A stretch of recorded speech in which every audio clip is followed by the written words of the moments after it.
Hi guys, it's me again, Ryan. Welcome back to my vlog. May mga deliveries na naman tayo dumating ngayong araw, so samahan niyo ako mag-unbox ng mga deliveries. Let's go!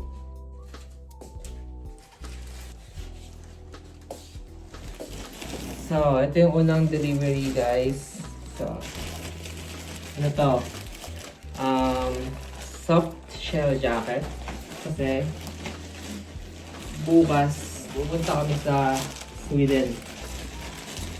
Malamig doon, kaya bumili ako ng ano, parang ano to, outdoor jacket.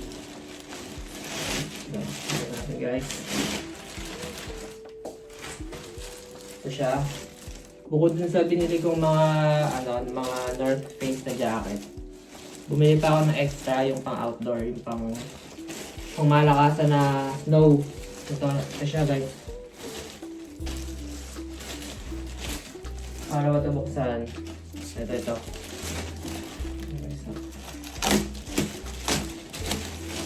So, kulay puti siya guys. Tignan natin kung sakto. Bale, Dickies to guys. Dickies. Nakalagay. Mabasa niyo ba? Kasi gabi na ngayon kasi guys eh. So, nakalagay dyan, winter soft shell small. Small white gray. Yung colorway niya. Sana kasha guys. So, ito siya guys. Diba? Okay naman. So, ito siya. Yung sa gilid ng zipper niya guys, reflective. Kasi nga, pag winter guys, madilim. So, kailangan mo ng mga reflective. May mga reflective siya sa jacket para kahit madilim, nakikita ka guys. So, ito siya guys. Dickies. Hindi lang fleece yung loob. Kaya bumili ko ng extra na fleece jacket guys.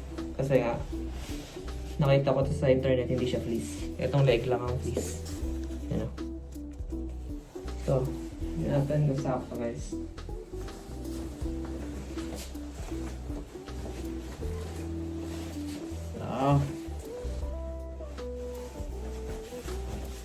So, uy, okay naman guys.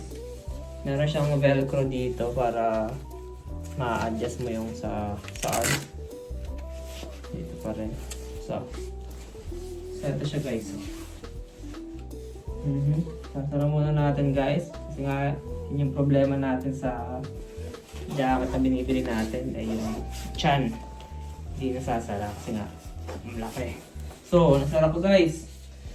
At tingin ko naman ay saktong-sakto siya guys. Fit na fit. Saktong-sakto. So, meron siyang zipper dito, side pockets. Meron din siyang reflective sa gilid. So, yung pockets niya ay sa loob, hindi fleece. So, kailangan mo mag-ano dyan guys, mag-gloves. Para hindi lamigin yung kamay mo. So, yun o. Tapos meron siyang design dito sa gilid. Pero hindi to reflective. Design lang siya. Kabilang elbow. Tapos meron din katulad ng North Face, meron din jacket, meron din pocket dito sa side. So, yung likod, hindi yung malak. Hindi ko pa nakita. So, okay siya guys. Sakto yung fit. Saktong-sakto. Parang sinukat. Ito yung gilid oh. So, sa loob, meron siyang inside pocket. Ito. Kabilang side, meron din net. So, may mga malalagay ka sa loob. Cellphone, wallets, kung ayaw mo magdala ng bag. Tapos, yung kanyang hoodie ay ito. Yung hoodie niya. Parang may sombrero. Ayun. Detachable yung hoodie niya guys. Detachable to. May velcro, may zipper. Detachable. So I think yun lang for this jacket guys. Susort na natin to agad bukas. Kasi nga bukas punta tayo ng Sweden. Ito yung hoodie. Yung hood guys. So ayan. Sheesh. Astig. Waterproof pala to guys. Waterproof. Kasi nga pang outdoor jacket to. So kahit maulan ng ka o kaya yung mga snow na yellow, pag natuloy kasi babasahin jacket mo. So waterproof to. Okay. That's it for this jacket guys. Next.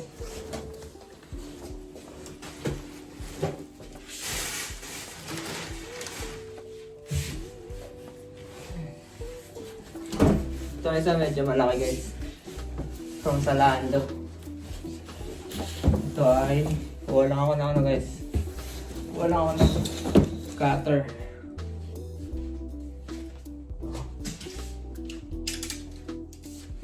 Ito naman boots.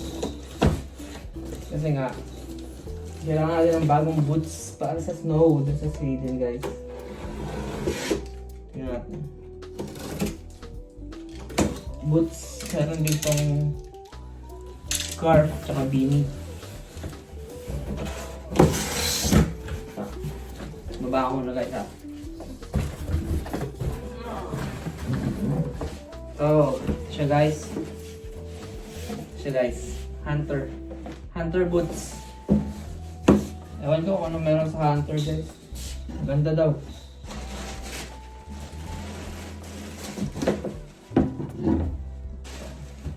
Yung una, ito siya guys, mid-size lang siya. Hindi ko alam kung anong tawag, mid-size ba? Mid-size boots?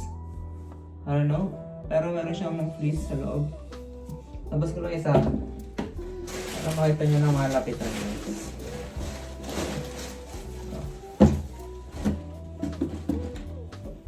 Isang malapitan na unboxing. Ito yung box niya, merong Hunter sa gilid, Hunter sa harap, maliit na Hunter sa gilid.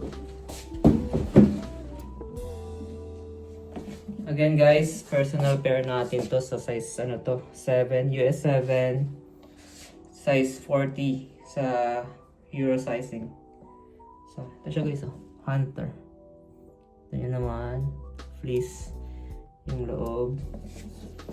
Meron siya dito pangsikip. Ano tawag dito sa pangsikip na to? Kalimutan ko na. Bakal ba? Ayan. Kabilang side. So, para lang siyang boots guys, yung pambaha sa Pinas.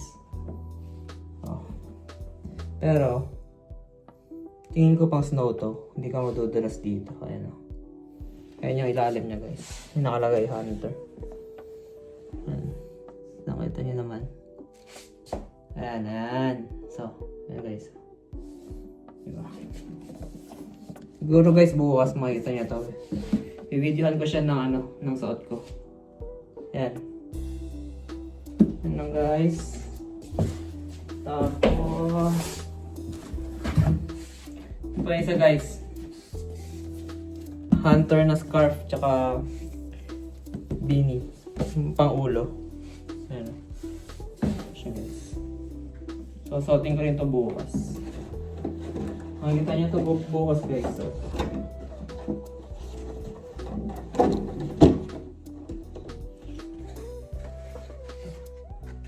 wala lang, box lang.